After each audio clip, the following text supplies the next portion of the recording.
Bismillahirrahmanirrahim. Assalamualaikum warahmatullahi wabarakatuh.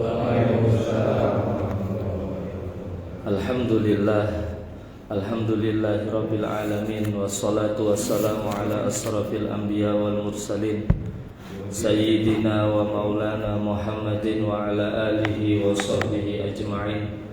Asyhadu an la ilaha illallah wahdahu la syarika lah, wa asyhadu anna sayyidana Muhammadan abduhu wa rasuluh, la nabiyya wa la rasula ba'dah. Allahumma salli wa sallim wa barik ala sayyidina Muhammad wa ala ali sayyidina Muhammad. Amma ba'du. Subhanaka la ilma lana illa ma 'allamtana innaka antal alimul hakim. Qala rabbi ishrah li sadri wa yassir li amri wahlul 'uqdatam min lisani yafqahu qawli. Amin ya rabbal alamin. Mari sama-sama kita awali dengan doa awal majelis. Bismillahirrahmanirrahim. Allahumma inni a'udzu bika an adilla aw udalla aw azilla aw uzalla aw adlima aw udlama aw ajhala aw yujhala alayya.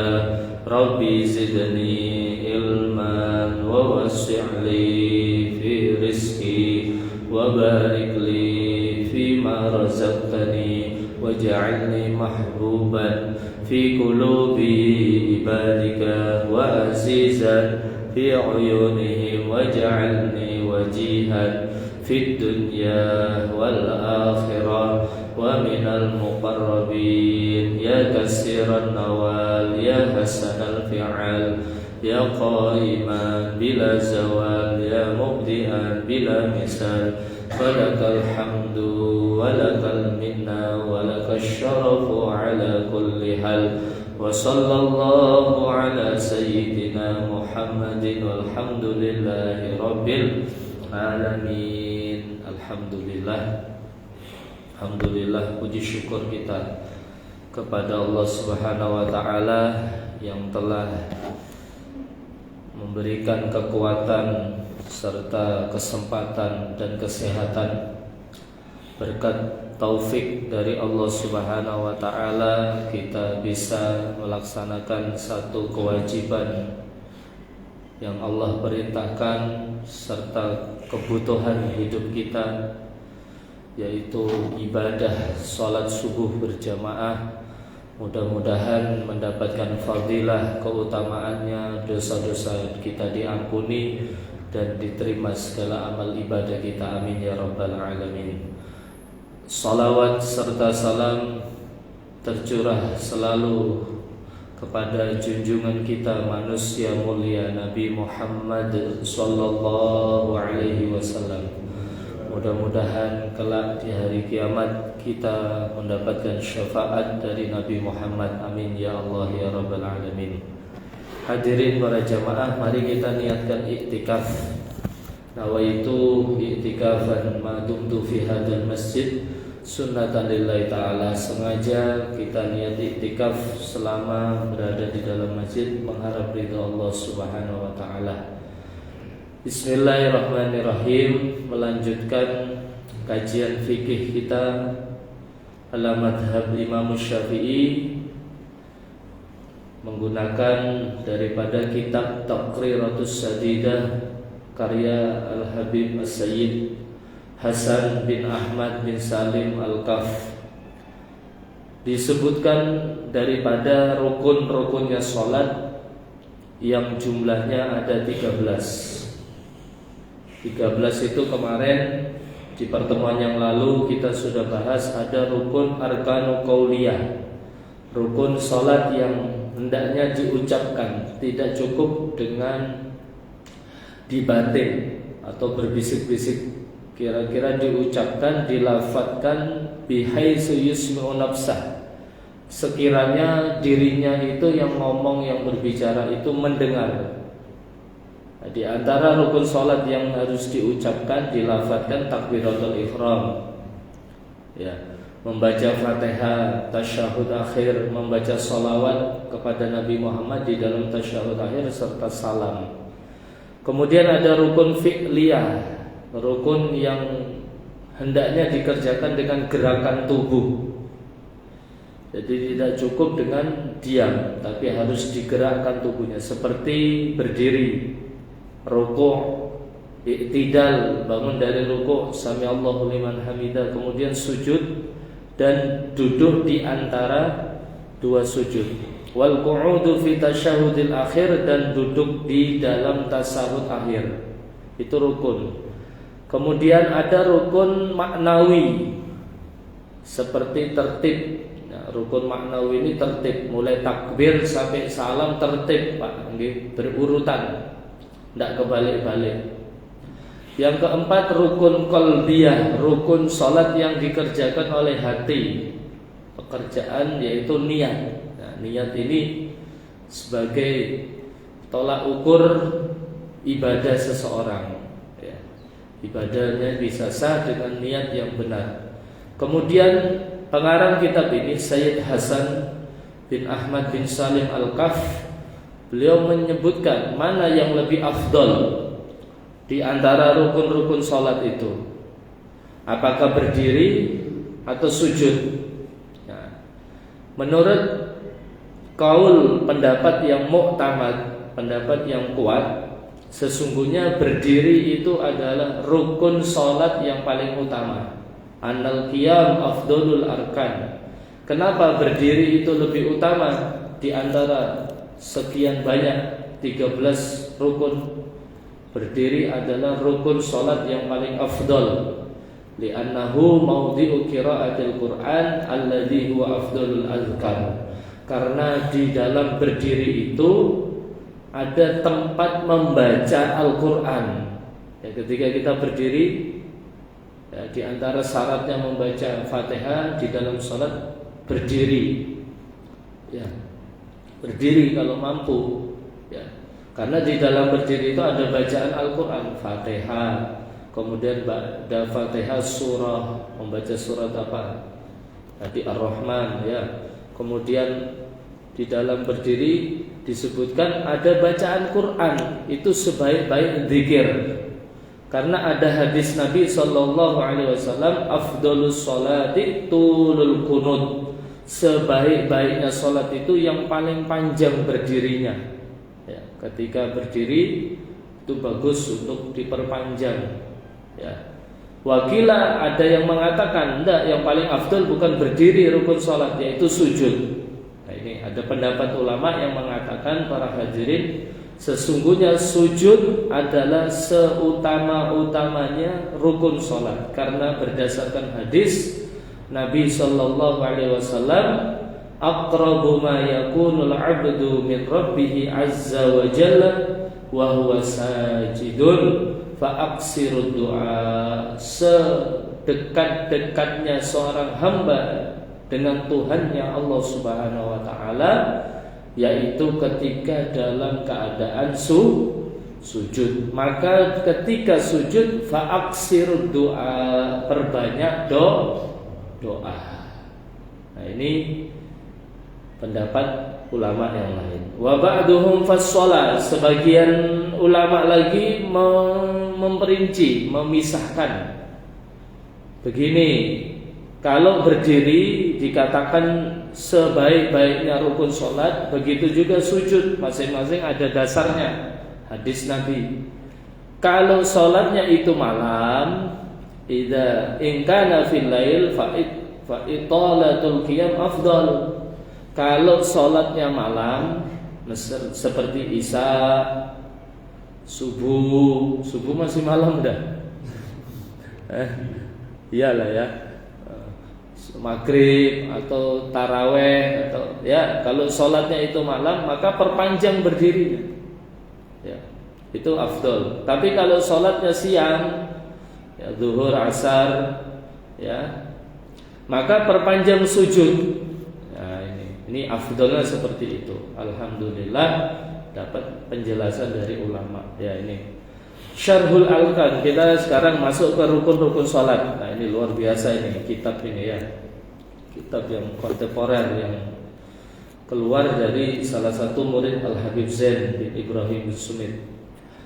Kita bahas satu-satu. Yang pertama, rukun sholat berupa niat. Nah, ini niat.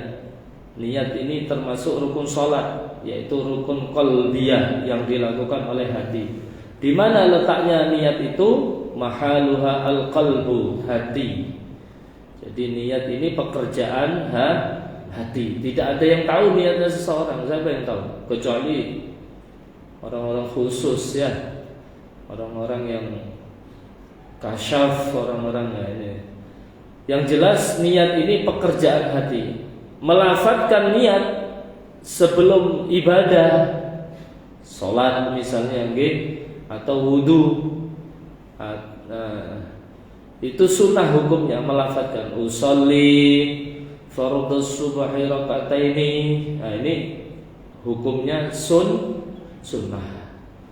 Tujuannya apa melafadzkan itu? Kata Imam Syafi'i di dalam kata salah satu ulama yang bermadzhab Syafi'i, tujuan melafadzkan usolli fardhus subhi sebelum takbir itu untuk membantu hati dalam melaksanakan niat. Kayak bapak-bapak kalau ngitung uang itu, pernah ngitung uang 1M atau bawa aja lah, meskipun bukan. Itu kan kalau ngitung uang 100.000 itu di batin bisa ya.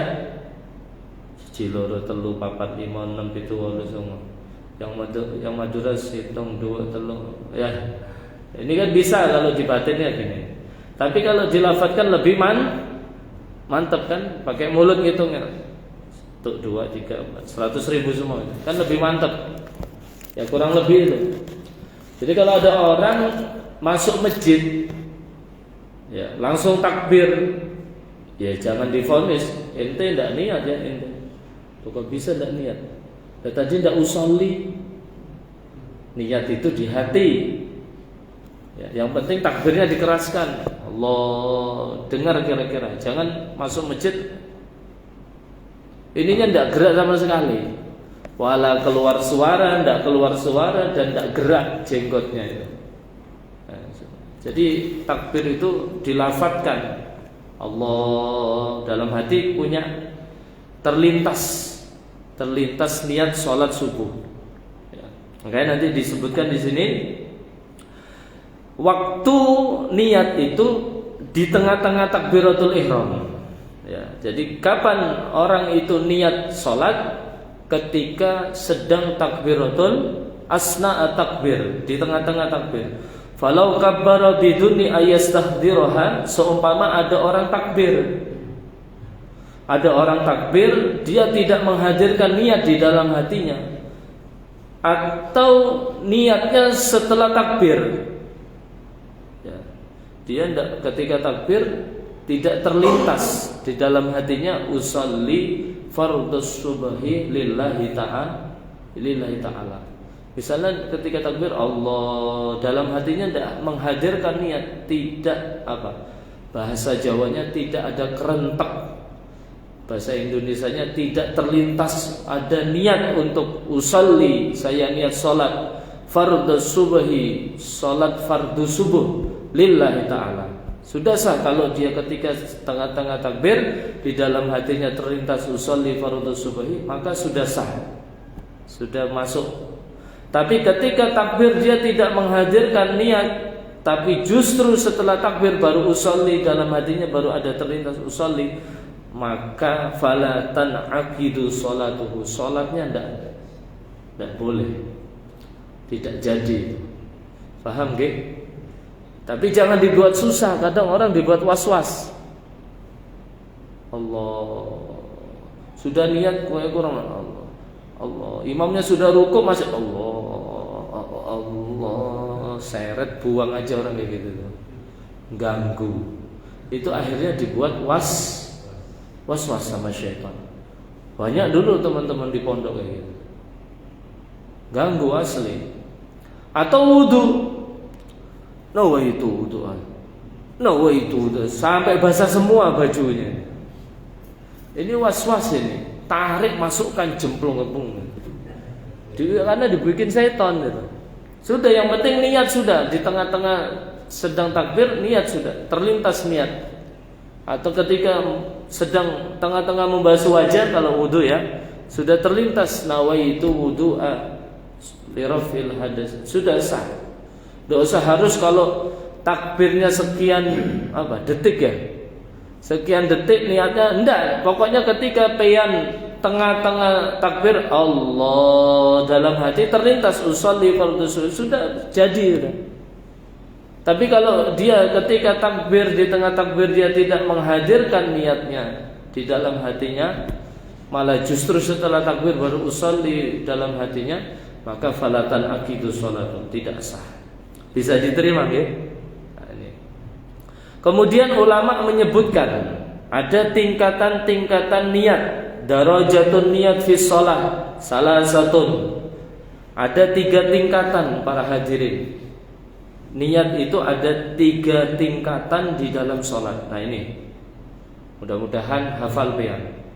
Idza kanatis sholatu fardhon, kalau sholatnya ini fardu. Sholat fardu itu sholat apa aja?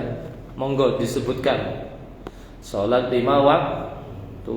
Kemudian sholat yang diulangi karena sarungnya bolong tadi, warna kulitnya kelihatan, wajib ganti sarung dulu, bulik ke rumah masing-masing ya. Atau lupa wudu, atau kejatuhan najis.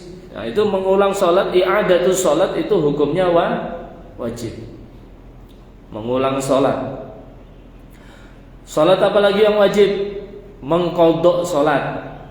Ya, dulu pernah masih mudahnya, masih zaman-zaman ya, lupa banyak tidak sholat, atau sebelum taubat, sebelum hijrah dia banyak meninggalkan sholat subuh ya, bangun-bangun jam 8, habis itu berangkat begawi, bekerja, tidak menghiraukan sholat subuhnya.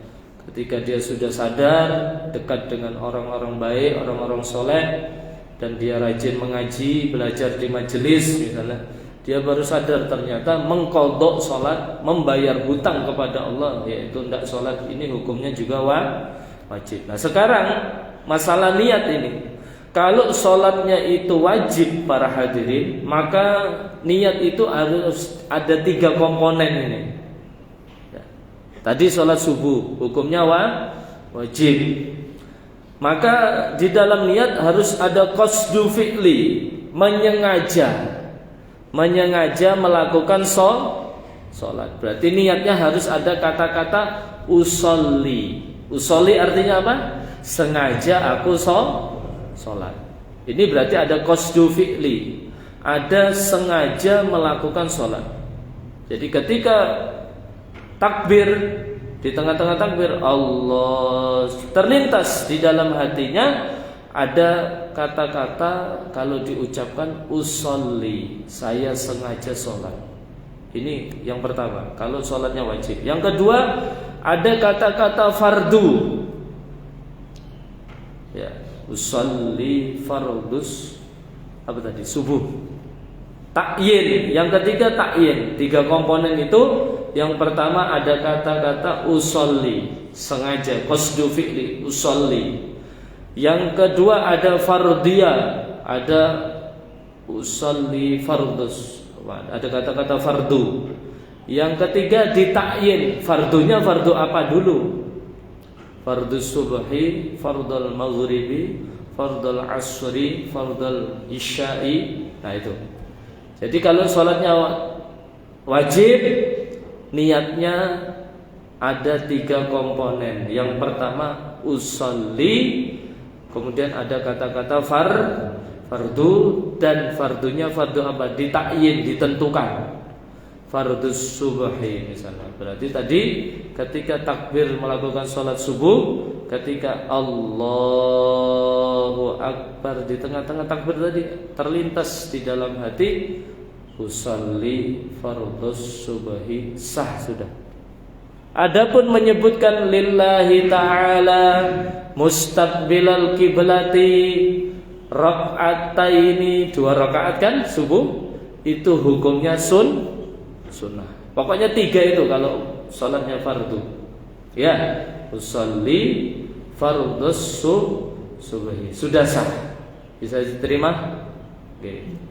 Itu tingkatan niat kalau sholatnya fardu. Sekarang kalau sholat sunnah, sholat sunnah yang waktunya tertentu. Kan ada sholat-sholat sunnah yang hanya dikerjakan di waktu pagi. Sholat sunnah apa Pak?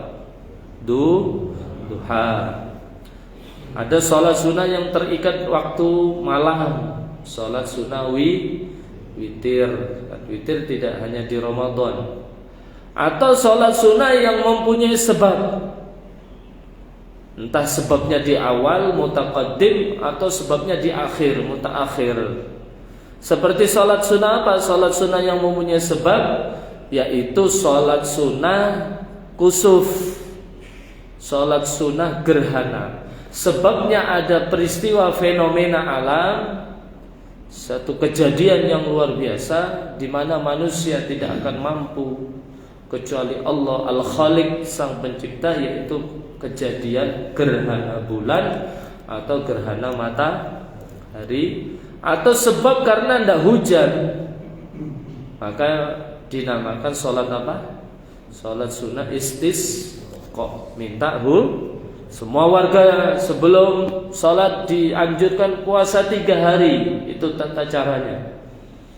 Majelis ulama dan ormas-ormas Islam sepakat, ayo ini sudah hampir setahun tidak hujan, ya, maka ayo buat fatwa, keputusan salat istisqa di tanah lapangan, kalau di Balikpapan lapangan Merdeka misalnya, ya, sebelum salat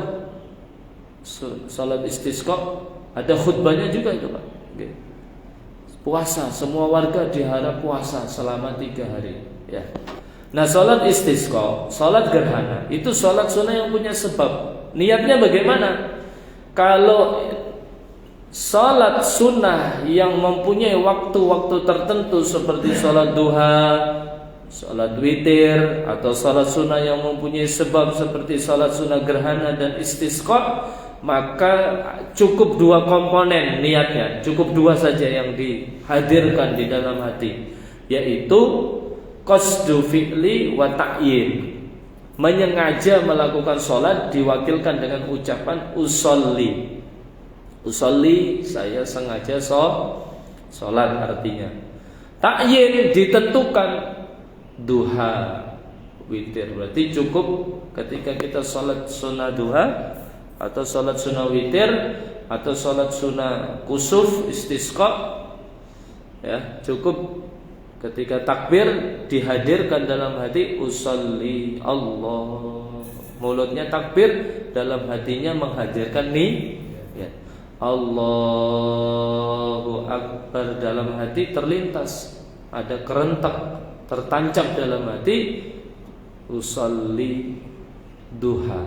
Sudah sah. Paham gak? Usolli witir. Mau sampean sebutkan usolli sunnata duha, ya monggo. Tapi yang jelas 2 itu harus dihadirkan. Usolli duha, usolli sunnatan istisqa, ya monggo, tidak apa-apa. Ada kata-kata sunnahnya, monggo, tidak apa-apa. Tapi yang jelas 2 itu tadi wajib hukumnya dihadirkan. Qasdu fi'li diwakilkan dengan usolli, wa ta'yin ditentukan, salat sunnah duha, salat witir. Nah, bisa diterima nggih? Yang ketiga, idza kanatis sholatu nafilatan mutlaqan. Sekarang kalau salat sunnah mutlak. Salat sunnah mutlak itu apa Pak? Salat sunnah yang tidak terikat oleh waktu.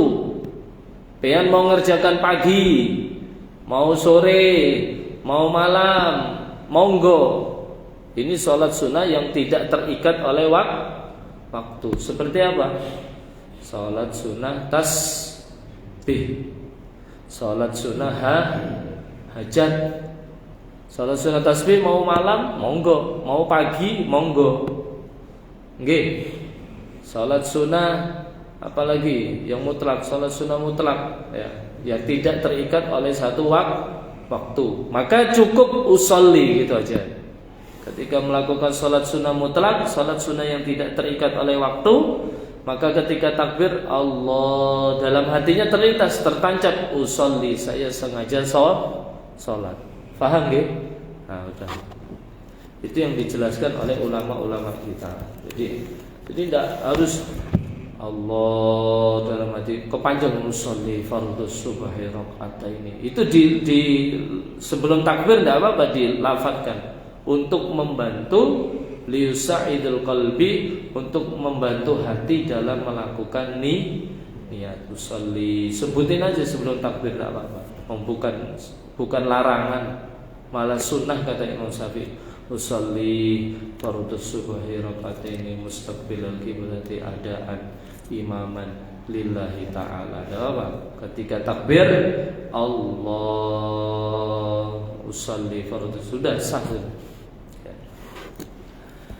Hadirin jamaah yang dimuliakan Allah Subhanahu wa taala, ada berbagai permasalahan atau contoh-contoh terkait dengan niat yang dihadirkan oleh beliau pengarang kitab ini, Sayyid Hasan bin Ahmad bin Salim Al-Qaf.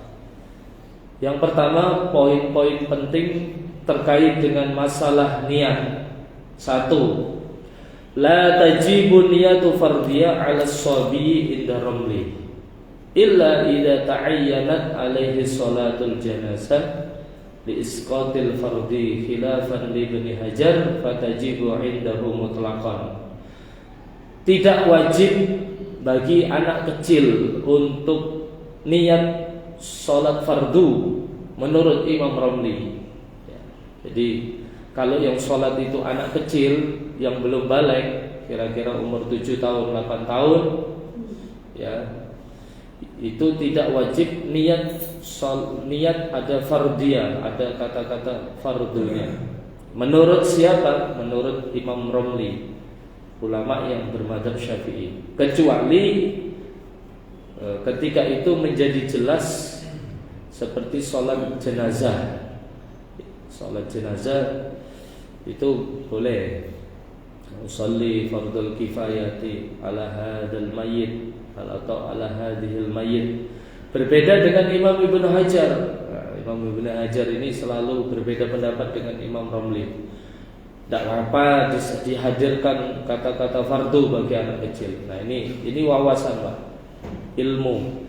Yang kedua, poin kedua, la tajibu niyatu idhafati sholati subhanahu wa ta'ala. Jadi tidak wajib usolli, misalnya gini, usolli fardhus subhi rak'ataini lillahi ta'ala. Nah, kata beliau, tidak wajib niat itu disandarkan dengan lafaz-lafaz lillahi ta'ala. Karena memang orang muslim itu, orang yang beriman kepada Allah, setiap melakukan apapun ya karena Allah. Salat ya karena Allah, puasa ya karena Allah, nyembelih hewan kurban ya karena Allah. Gitu, okay. Makanya kalau dalam bab kurban itu baca bismillah itu wajib apa enggak? Enggak wajib. Ya. Kenapa? Karena semua aktivitas orang mukmin itu karena Allah. Ya. Yang jelas yang nyembelih harus orang Islam gitu. Meskipun tidak baca bismillah tidak apa-apa. Cuma makruh menyembelih kalau tidak baca bismillah itu hukumnya makruh. Kenapa ya? Karena itu. Karena semua aktivitas yang dilakukan oleh orang mukmin, orang Islam itu ya karena Allah. Makanya di sini la tajibu niyatu idhafati sholati lillahi subhanahu wa ta'ala. Tidak wajib menyandarkan di dalam niat salat lillahi ta'ala. Ya, tidak wajib. Yang wajib tadi itu qasdu fi'li, fardhiyah dan ta'yin. Usolli fardhus subhi sah sudah 3 itu. Mau ditambahi lillahi ta'ala nggih monggo, mungkin karena sudah terbiasa, tidak apa-apa. Wala niyatu ta'yin adad rakaatain, dan tidak wajib menentukan jumlah rakaat. Karena maghrib 3 rakaat, maka guru-guru kita dulu ketika ngaji TPA TPQ di musola, di langgar, di surau, mesti ngajarin dengan lafaz yang sempurna, bahkan tulis nak. Sudah ditulis di papan tulis, anak muridnya suruh nulis usolli fardhal maghribi salasa salasa raka'atin, 3 rakaat maghrib itu. Supaya apa? Ini mendidik, tidak apa-apa. Nah, tapi ketika melakukan niat tidak wajib menghadirkan itu semua. Salasa rakaat itu tidak wajib.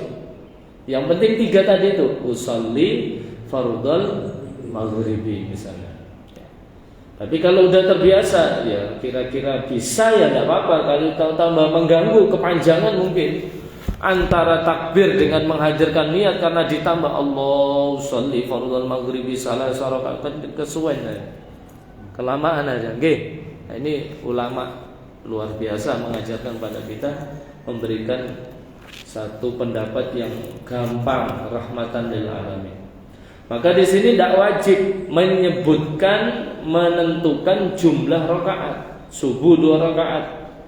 Sebelum takbir mau nyebutin usolli fardhu subhi raka'ataini mustaqbilal qiblati adaan makmuman atau imaman lillah, ya monggo silahkan, tidak apa-apa. Tapi ketika takbir maka hadirkan dalam hati cukup 3 tadi, usolli fardhu subhi, sah sudah. Jadi wala niyatul istiqbalul kiblat, dan tidak wajib menyebutkan niat menghadap kiblat. Ya. Tidak wajib. Ya. Nah, menghadap kiblat ini ya harus dengan dada. Nanti ada babnya juga. Wala niyatul ada'ul qada, ada atau awil qada. Tidak wajib menyebutkan niat adaan atau qadaan kalau salatnya di qada. Karena dulu pernah ninggalin sholat subuh mulai dari SMP sampai sekolah SMA, subuh tidak pernah subuhan. Bangun-bangun jam 7 mandi sarapan berangkat, tidak urus, ya kan gitu misalnya. Maka dia sadar ketika sudah nikah, loh ternyata wajib ya saya mulai SMP sama SMA tidak pernah sholat dulu. Ya diqadha sekarang, mumpung masih punya umur. Kalau perlu tidak usah sholat sunnah, qadha aja subuhnya. Usolli fardhu subhi qadhaan lillah. Nah, menyebutkan qadhaan itu tidak wajib juga. Atau sholat adaan yang sedang dilakukan sekarang. Usolli fardhu subhi raka'ataini mustaqbilal qiblati adaan lillah ta'ala. Itu tidak wajib menyebutkan. Yang penting 3 tadi, nggih. Nah, mengqadha salat itu para hadirin tidak harus tepat waktu. Dalam artian dulu ninggalin salat subuh tidak harus dikerjakan waktu subuh. Mau pengen kerjakan waktu zuhur, asar, monggo. Mumpung ada umur. Ya. Bal kullu dzalika sunnah, menyebutkan semuanya itu tadi lillahi ta'ala, menyebutkan jumlah rakaat, menyebutkan mustaqbilal kiblati, menyebutkan qadhaan atau adaan, itu semuanya sunnah saja, tidak wajib. Yang wajib tadi usolli fardhu subhi lillahi ta'ala. Sebagaimana Al-Imam Ibnu Ruslan mengatakan di dalam kitab Shaffatuz Zuhad, duna idhafatin alladil jalali wa adadir raka'ataini wastiqbali. Yang ketiga, poin yang ketiga, idza kana al-musalli ma'muman fayajibu alaihi ayyan wal jamaah awil iktida awil ma'mumiyah fa idza lam yanwi wa taba'a imamahu ba'da intidari fikrunin fi ruknin wa tala dzalikal intidar batalat salatuhu wa la tajibu niyatu indal ifrad.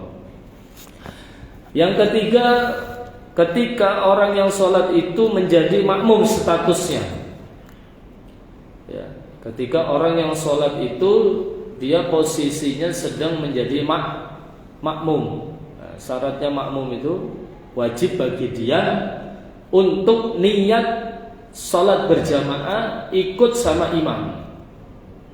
Ya, ada niat tidak ikut apa kata supir, apa kata imam yang di depan, itu gampangnya gitu. Ya, jadi ketika kita posisi tadi jadi makmum, salat itu wajib, fayajibu alaihi ayyan wal jamaah awil iktida. Niat itu harus ada niat ikut imam atau niat berjamaah. Makmumiyah, ya, diwakilkan dengan kata-kata makmuman lillah ta'ala, kan gitu. Fa idza lam yanwi, kalau tidak niat, wa taba'a imamu ba'da intidhar, dan dia ikut sama imam setelah menunggu, nah, dengan tungguan yang lama dalam satu rukun, maka sholatnya bisa tidak sah. Sholat jamaahnya makmum itu bisa-bisa tidak sah. Ya. Wala tajibu niyatu indal ihram, tapi tidak wajib niat tersebut itu dihadirkan ketika takbiratul ihram. Pokoknya ketika masuk masjid mau takbir ada niatan ikut salat berjamaah dan ikut kepada imam, itu sudah terwakili. Idza arada ay yusalli qasran fi safar, ini poin yang keempat yang termasuk penting untuk diperhatikan. Idza arada ay yusalli qasran fi safari wajaba niyatul qasri indal ihram, fa idza lam yanwi indahu wajaba al-itsmam. Poin penting yang keempat, ketika sedang bepergian, ketika kita musafir bepergian dengan jarak yang sudah memenuhi syarat untuk boleh menjamak sholat dan mengqashar, maka ilmunya dipraktekkan. Ya. Kata Nabi, as-safaru qit'atun minal adab. Kata Nabi SAW dalam hadisnya, bepergian itu secuil daripada siksa. Capek tidak bepergian itu, Pak? Capek, siksa itu. Sudah capek, wah medannya Masya Allah, duit hilang lagi, apa tidak mumet kepala, pusing. Ya, makanya kata Nabi, bepergian itu secuil daripada azab. Tapi ada kiai dulu dari Jawa itu kita ngawal, perjalanan itu yang penting dinikmati, jangan dianggap beban. Ya, memang capek, keluar uang, iya keluar uang, ninggal keluarga, iya ninggal keluarga, ninggalkan pekerjaan, iya ninggalkan pekerjaan. Tapi disetel enak aja, enjoy, nikmatin aja perjalanan itu. Tapi kalau nunggu kapan sampai kapan datang, kapan cepat datang, capek sendiri kita. Ya, nikmatin saja. Nah, karena perjalanan itu adalah secuil daripada azab, maka Islam memberikan solusi yang terbaik. Ketika sholatnya boleh dijamak, dikumpulkan jadi satu. Yang duhur bisa ditarik ke belakang, namanya jamak takhir. Atau yang asar ditarik, dikerjakan di depan di waktu duhur, namanya jamak takdim. Sudah dikumpulkan jadi satu, boleh diringkas. Yang 4 rakaat saja yang boleh diringkas. Duhur diringkas jadi 2 rakaat, asar diringkas jadi 2 rakaat. Kan enak. Dengan syarat-syarat nanti disebutkan, perjalanannya bukan karena maksiat, perjalanannya lebih daripada 85 kilometer, perjalanannya bukan karena tujuan maksiat. Nah itu. Nah dari situ, maka ketika ada orang ingin sholat, melakukan sholat jamak qashar, maka ketika niat, nah ini kan babnya niat kita kan. Idza arada ayyusalli qashran fi safar, ketika ada orang sholat ingin mengerjakan sholat yang diqashar, yang diringkas, yang boleh diringkasnya sholat yang 4 rakaat jumlahnya, diringkas ketika safar, maka wajib menghadirkan niat qashar ketika takbiratul ihram. Fa idza lam yanwi indahu wajaba al-itmam. Kalau dia tidak niat qashar ketika takbiratul ihram, maka wajib disempurnakan sholatnya. Tidak boleh 2 rakaat. Jadi sempurna 4. Misalnya bepergian ke Samarinda lebih kan? Udah 100 lebih. Ya, apalagi ke Melak, ke Kota Bangun, lebih jauh lagi. Maka enak sudah. Ayo sholat, ya sholat jamak, ya mesti qashar, ya mesti lagi. Udah repot, mampir dulu Islamic Center Samarinda. Sholat duhur dulu, ya duhur dulu. Yang punya waktu, karena ngerjain duhur ya berarti yang punya waktu sekarang duhur. Duhur dulu 2 rakaat, baru asar 2 rakaat. 2 rakaat salam, 2 rakaat salam. Usolli, kalau dilafadzkan nggih, usolli. fardhu zuhri jam'u taqdim ma'al asri qasran lillahi ta'ala. Jadi ada kata-kata qasarnya. Ketika takbir itu kan lafaz tadi. Ketika takbir Allahu sholli fardhu zuhri qasran lillahi ta'ala. Paham nggih? Jadi ada terlintas di dalam hati qasran, di qasar salatnya. Kalau tidak diniatkan qasar, maka kata ulama ahli fikih wajib al-itmam, wajib bagi dia untuk menyempurnakan jadi 4 rakaat. Berarti hanya dijamak saja, tidak diqasar. Zuhurnya 4 rakaat, asarnya 4 rakaat. Maka ketika niat harus ada kata qasran, diqasar. Paham nggih? Nah, ini rukun salat yang kedua, takbiratul ihram. Belum suruh Pak? Masih lama ya? 10 menit. Ya, kita lanjut sedikit. Okay. Rukun salat yang kedua, takbiratul ihram. Nah, ini disebutkan oleh pengarang kitab ini, Sayyid Hasan bin Salim bin Ahmad Al-Kaf. Takbiratul ihram itu ucapan Allahu Akbar. Wa sumiyat bidzalika, disebutkan dinamakan hal tersebut li'annaha tuharrimu ma kana halalan qablaha kal aqli wal kalam wa ghairu dzalik. Kenapa dinamakan takbiratul ihram? Karena ketika sudah takbir haram dia melakukan sesuatu yang sebelumnya halal, maka ketika takbir menjadi haram. Sebelum takbir, sebelum sholat, sebelum takbiratul ihram boleh tidak makan? Boleh. Mau pergi ke masjid, istrinya goreng tahu bakso, nyicip dulu, boleh apa enggak? Boleh. Sebelum berangkat sudah goreng tahu bakso, bikin jus sirsat, boleh enggak minum? Boleh. Jadi sebelum takbir itu dihalalkan, ya, sebelum sesuatu yang makan, minum itu kan halal sebelum takbir. Maka ketika takbir Allahu Akbar, ada anaknya minum, Pak minum Pak, kok mangap ketika sholat, disedot minumannya, ya dosa namanya. Nah itu namanya takbiratul ihram. Kenapa dinamakan takbiratul ihram?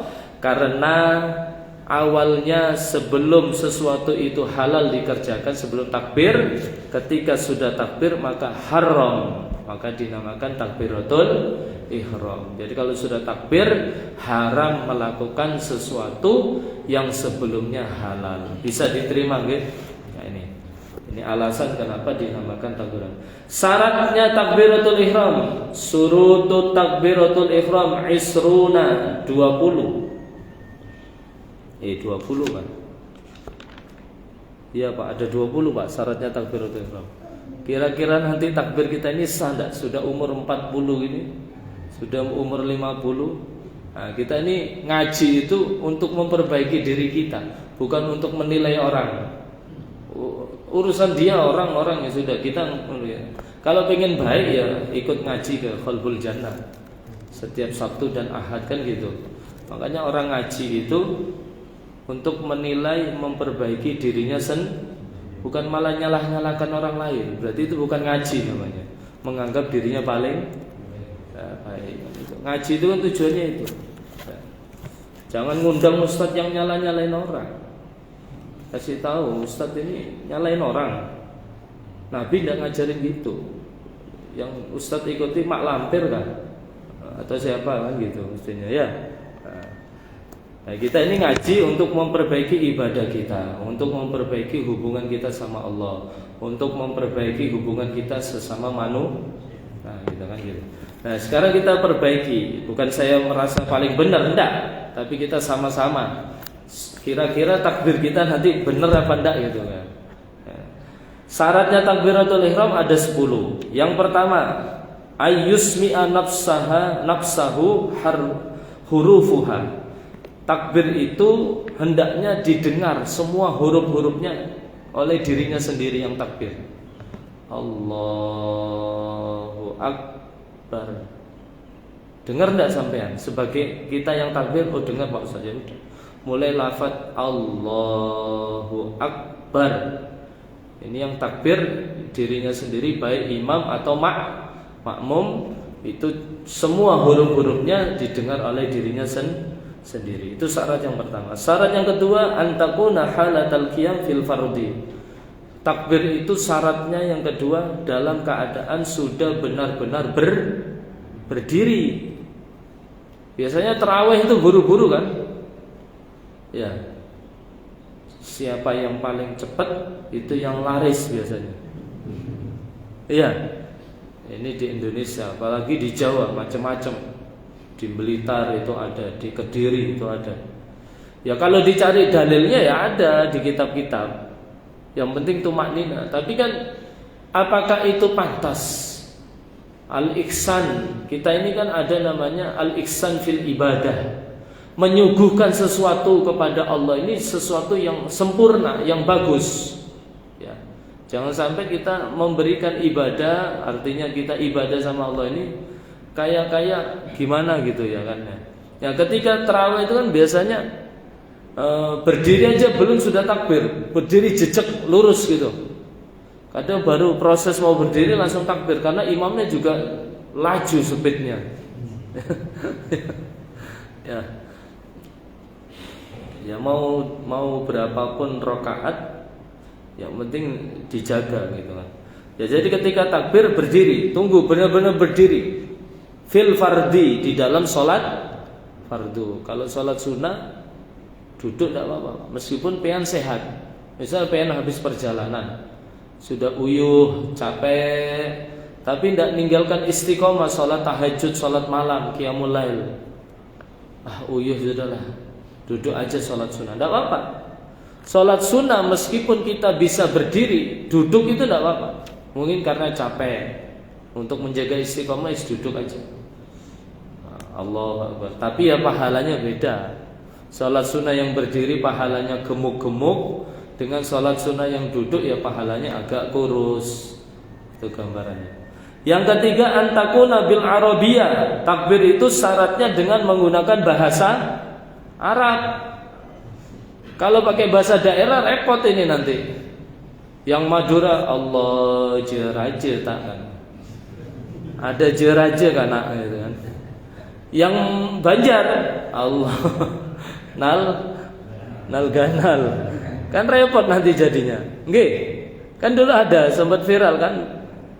Masih salat boleh menggunakan bahasa, atau yang di Malang itu salat boleh telanjang bulat ke apa gitu, karena biar lebih khusyuk, menanggalkan semua atribut dunia.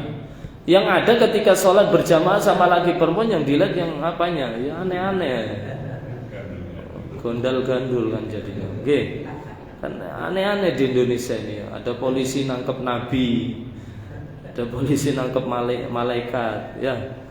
Nah, jadi syaratnya takbir itu antakuna bil arabiyah, menggunakan bahasa Arab. Jadi kalau di Indonesia kan ya lucu. Allah Maha Besar. Bahasa Bugisnya apa? Ada orang Bugis. Ya, kan enak kalau pakai bahasa Arab. Allahu Akbar. Kan gitu. Yang keempat, tertib fiha di dalamnya. Jadi tidak boleh dibalik. Nah, Akbar Allah. Nah, ini namanya tidak tertib. Tertib itu berurutan. Allahu Akbar. Yang keempat, an-nutqu biladfil jalalah. Mengucapkan takbir yang kelima, syarat yang kelima diucapkan dengan lafaz jalalah. Allahu Akbar. Asmaul Husna, nama-nama Allah ada 99. Tidak boleh pakai yang lain, pakai lafaz jalalah. Allah.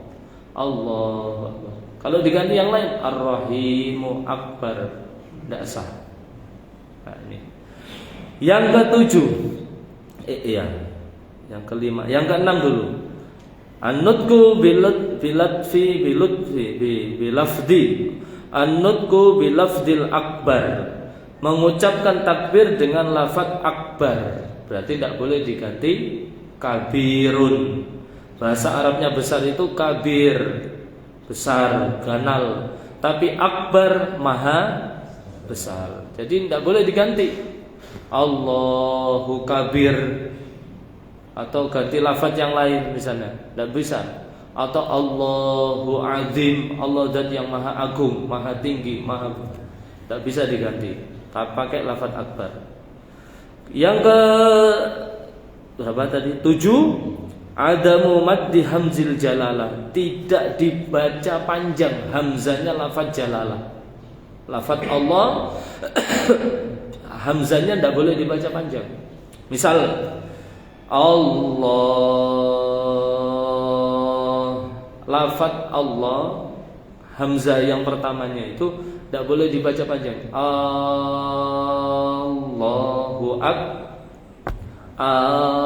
hanya alifnya hamzahnya itu yang pertama tidak boleh dibaca panjang. Nanti artinya berubah, Pak. Kalau Allahu Akbar, Allah Maha Besar, karena lafaz hamzah lafaz jalannya dibaca panjang, Allahu Akbar, jadi artinya berubah. Jadi kata istifham, pertanyaan, apakah Allah Maha Besar? Nah, kan beda artinya kan, ya. Begitu juga baca Fatihah. Iyyaka na'budu wa iyyaka itu kan ada tasydidnya, ditekan kan? Iyyaka na'budu wa iyyaka kalau pakai tasydid, iyyaka hanya kepadamu ya Allah aku menyembah, wa iyyaka nasta'in, dan hanya kepadamu ya Allah aku memohon pertolongan. Tapi kalau dibaca tidak pakai tasydid, hanya kepadamu matahari aku menyembah, dan hanya kepadamu matahari aku memohon pertolongan. Nah, ini pentingnya belajar ilmu Al-Quran tajwid dengan baik dan benar. Makanya di Fatihah itu ada tasydid syiddah yang harus dijaga.